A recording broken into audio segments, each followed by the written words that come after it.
Okay, this is rig rundown for Bill Russell Rock Slide guitar player. Had a lot of different rundowns before, a gajillion switches at pedals, but that's what we do, right? Anyway, it's handheld, and here we go. I had the Marshall DSL 40C, love it, but it's so heavy and I just can't transport it anymore. Love the sound if I wasn't using pedals too. It has a great natural sound. But right now I'm using the Fender Champion 100 series. That's this amp right here. It's super light. It's 100 watts and I'm never going to use it all for what I play. It has, if you look across the top, it has all kinds of effects if I wanted to use it, but guess what? I don't. I love my own effects that I have on my pedalboard, which I'll show you in a second. The only thing I do is maybe add a little bit of color with treble and bass. Everything else is at zero. Well, if there was a zero, a lot of them have one, so it can't be. But anyway, I love this. I love this amp. It has a great sound to it, and into the pedalboard.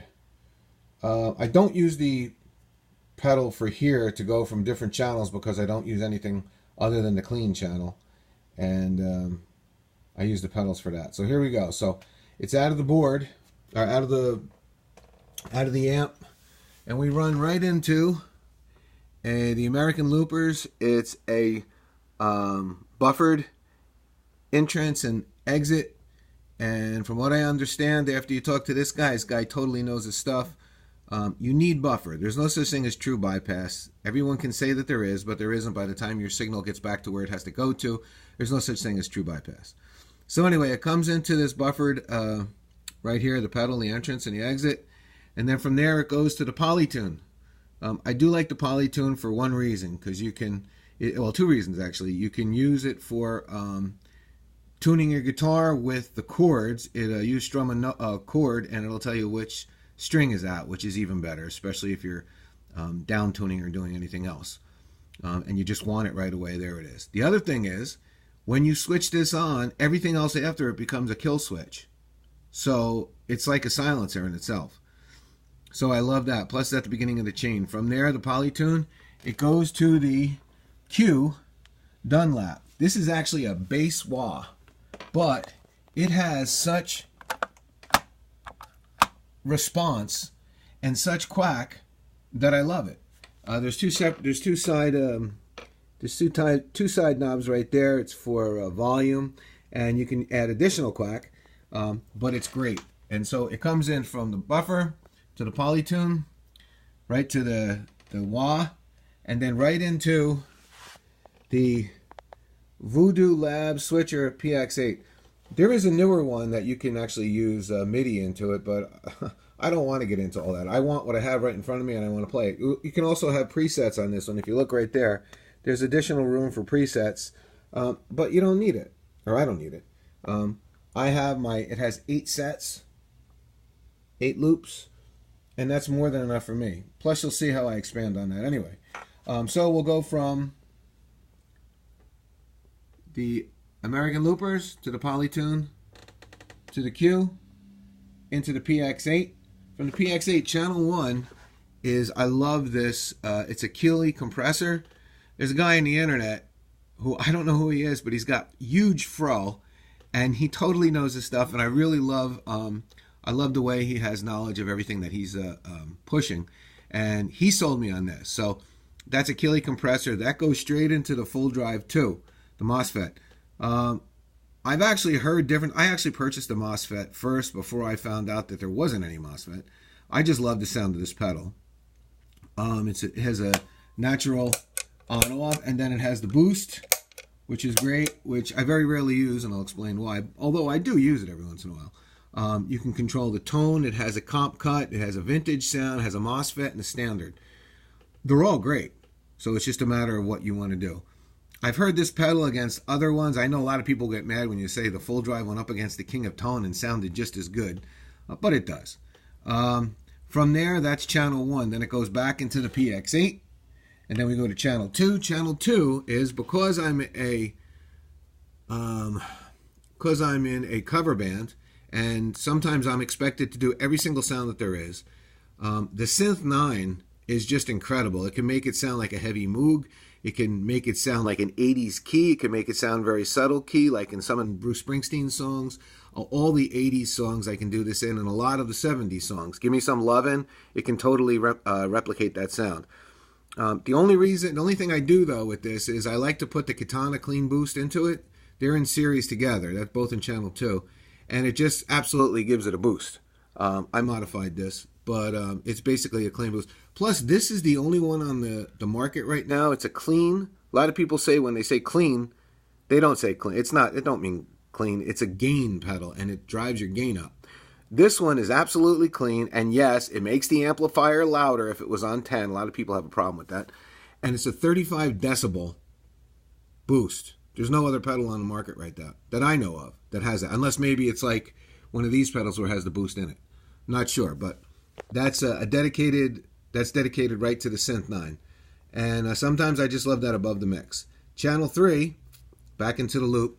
I went through a lot of other overdrive pedals, and this is the AT pedal, Andy Timmons pedal, based on the Angry Charlie specs, and I love this pedal. It has 50 watt, 100 watt right here. It has 50 watt, 100 watt, and then there's another channel which I don't even know what it's for, but I keep it in the middle, and I love it, and it's got great sound. So when I'm playing a song that has mild to just above overdrive, I'm on channel 1, and my foot is big enough where if sometimes a lot of songs, just for example, I know a lot of people hate the song, but Summer 69 has the synth, and then it goes from the overdrive to the synth, and if I'm the only guitar player, I have to have one foot that goes like that, on, off, and then back again. So, but if we're doing heavier songs, and I'm not on channel 1 to begin with, I'm using the AT pedal, I can do the same thing where I can go, well, like that. I could be on the AT pedal and then go back to that and then back to the AT pedal. So that's what 1, 2, and 3 is. Channel 4, 4 and 5 are kind of like my freak pedals. I'm not really big on the Super Ego, but that gliss sound sometimes, just for example to give you the sound, is if you go into, what's this song by Bruce Springsteen, Cover Me. There's the one chord where it goes, I'm looking for a lover who will come on and cover me. And it goes back to the B minor, D, A progression. But then when it goes into that, I'm looking for a lover who will cover me, it's an A, G, and that A is a chorus in the back here. Ah. That's what I use that for, and that's the type of sound you get that. Not to mention it has the latch, it has everything else. The gliss is pretty incredible. So I got that. There is a newer one, the Super Ego 2 or Super Ego Plus. I don't need all that stuff. But I do like that pedal. Channel 5, I have 2 pedals piggyback together. The Kings of the Freak, without question, are Sub Decay. Sub Decay has the craziest pedals with the FLO, and it's just insane. They don't make this pedal anymore, the Phase Machine, but I love this pedal. And I actually asked them, I looked all over the world actually to get this, and some guy in Germany had it, and I was going to buy it, and he sold it. But I did find it. It was in Oregon, and I love this pedal for the fact that it makes the freakiest friggin' sounds when it comes to the wave of the phase. Anyway, I love that. That's part of my freak section, along with the Super Ego. And also, this is a great pedal company. That's just what they call a musician's glitch. That's a scratch. This is the Z-Cat Q-Mod. And this actually, if you look close, it has a chorus, flanger, phaser, tremolo, and it also has reverb. If you want, you can put reverb in there. I'm pretty sure it goes up to 8-stage phase, which not many other pedals do. But no one really, honestly, unless you're doing something super freaky, you're never going to use 8-phase. Most people play in 4-phase or 2. Anyway, as you can see, where I probably used it last, I had it there, probably around 4. But I love this pedal. It's got a great chorus. It's got a great flange. The chorus reminds me big time of a lot of the 80s ballads. The flanger reminds me of thinking of Spirit of the Radio by Rush. And the phaser, I used to have the Tremonti phaser from T-Rex. And don't get me wrong, I love that because I think Mark Tremonti's a phenomenal guitar player. I wish I could be half the guitar player he is.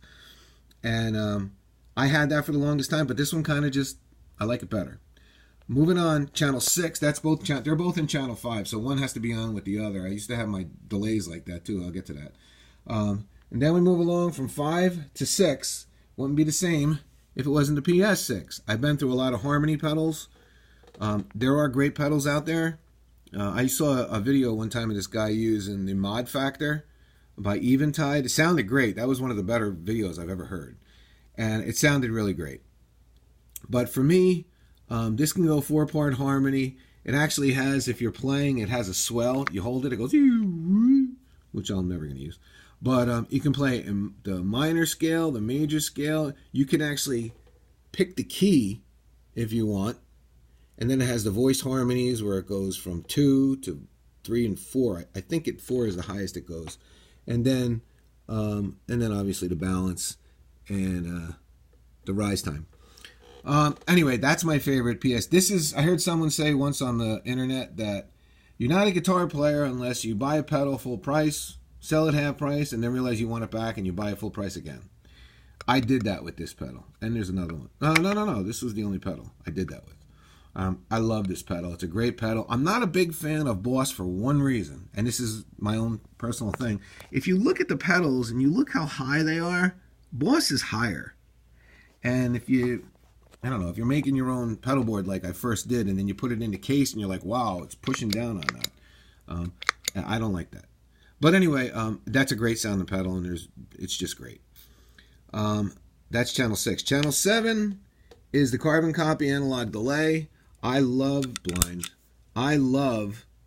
analog delay. And someone once said, well, if you get an analog delay and a digital delay, they're different sounding. I said, no, they're not. So I got this. Actually, I got my other one. I got my digital delay first, which is right next to it. It's the Canyon by EHX. So I put these two together. I piggybacked them. And you can hear a difference. It's amazing. But I'll get to the Canyon in a minute. The MX, I love MXR products. All their products are great. It's just God Almighty. As a guitar player, now when we were younger, we couldn't afford anything. But it's unfortunately now we do bills for the house, which is really dangerous, because we could. I don't know what that $80.64 purchase was. Anyway, the carbon copy is one of my favorites out there right now. I love it. There are a lot of other ones too. The Echoplex is really cool. I had the Timeline. I'm going to get to Strymon in a minute. But anyway, I love this one. It's a one-stop all. So then, I had these two both on the same channel 7, but I had to click them both on and off, and then this would kind of take away from my natural sound of my playing guitar, which is that little bit of a delay. And I love that. So I had a couple different pedals on here. I had the Mad Professor Ottawa. I had the New Neighbor Reverberator on here, but when I got that, it has reverb on it already, so I kind of didn't need it.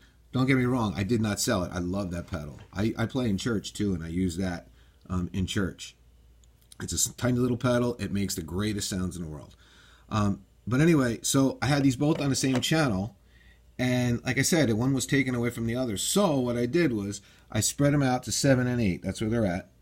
And this pedal if you look at the settings, it's got octave, it's got shimmer, it's got delay, it's got tape, it's got DMM, reverb, reverse, multi, mod, and echo. Not to mention, if you look all the way at the end, what does that say right there? It is, well, look at the name then. It's a looper. So you can actually just play with this and practice with this pedal as well, which I did. Anyway, I love this pedal. This was one of the first delays I bought, and I loved it. And then when I heard this and this side to side, I was like, I gotta have both. Anyway, so as I said, that's channel coming in, tuner, wah, channels 1 all the way through 8. When you get to 8, which is the electroharmonics, it goes out at channel 8, and it comes up to my boost. My boost is the Microamp by MXR. I've had a couple different boosts. Here's just something that, my opinion, and I know I don't like bad-mouthing anybody's stuff. Two worst pedals I've ever bought in my life so far is the Digitech Dirty Robot, horrific pedal, and the Korg Miku Stomp, another horrific pedal. I don't know why. I think you buy it for the picture because the girl's cute on the cover. Anyway, And this pedal, I had a couple different boosts. The first pedal I bought was the Seven Sisters by Red Witch. Oh my God, what a piece of crap pedals those little ones are. Don't get me wrong, I know a lot of people swear by Red Witch. But those Seven Sisters pedals are horrific. Don't waste your money. Anyway, so I tried I think it's Lily is the clean boost. It's not a clean boost, it's a gain boost. And again with this is not a clean boost. They say microamp. It's a boost. As you see the word right there. Gain. That's not a gain. That's a clean boost, and that's a natural clean boost. This is a gain. So after it comes out of the PX8, it goes into the microamp. Set, adjust, that's all it does is boost, and it does. And it's great, and it puts a little bit like a subtle edge on the gain, and it's great. I love that. From here, we go up to the silencer, and I'll tell you a quick story about this, why I bought this pedal. Very simple. If you go online and you see, I forget the guy, the big white-haired guy who owns EHX, John something, I think his name is. When he said, he goes, yeah, you buy this pedal, and he goes, and you turn it on. In the video, he turns it on, he stops talking. He goes, see, and you buy this pedal, and then he turns it back, and it's like, and that's it, and it's everything goes off. And it's inexpensive. It's like $50. It's great. The sensitivity and threshold, or the release and the threshold, are like great. They're spot on the money. As soon as you down last note, da-da-da, done. It ends. From the silencer, it goes back to the looper, and the looper back out to the Fender. And that's pretty much my rig.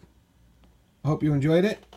It's the last thing. It's on the Pedal Train Pro, and I actually bought the case for it. I think it was like $100, and it's a great case. This fits. It slides right in there, and the only thing I did was I put two little. You can see two little handles on both sides. So when you pick it up, you put it in. You pick it up. You put it out. I got them at Home Depot. They were like $1 each. And that's it. I got other pedals. Real quick about the Strymon, because I don't want to badmouth Strymon, because I don't know if you can see, but see over there, there's the Mobius. I love Strymon, but unfortunately, they take up a lot of room. Yes, they sound incredible, but there are other, like when someone once told me, said, you're getting rid of the Strymon Timeline for New Neighbor reverberator, and I said, yes, I am. Because it in my opinion, for my ear, it's the same thing. I don't like to have a gajillion pedals to press. I'm not really crazy about having two pedals on that one. But like I said, I got two overdrives, so it doesn't really bother me. But I don't want to sit there and press all these buttons and have tap, tap, tap, and I don't want to do that. That's not what I like to do.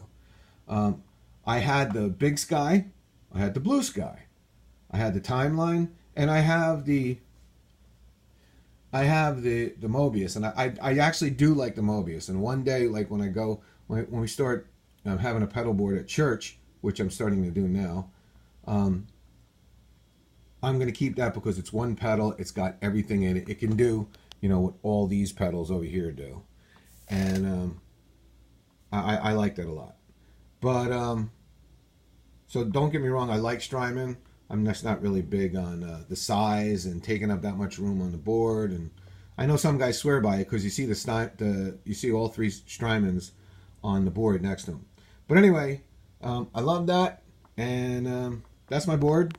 That's my amp. I got a Les Paul, and I usually play my practice guitars right there. That's the Ibanez and the Les Paul and acoustics over there. Thanks a lot, guys. Take it easy.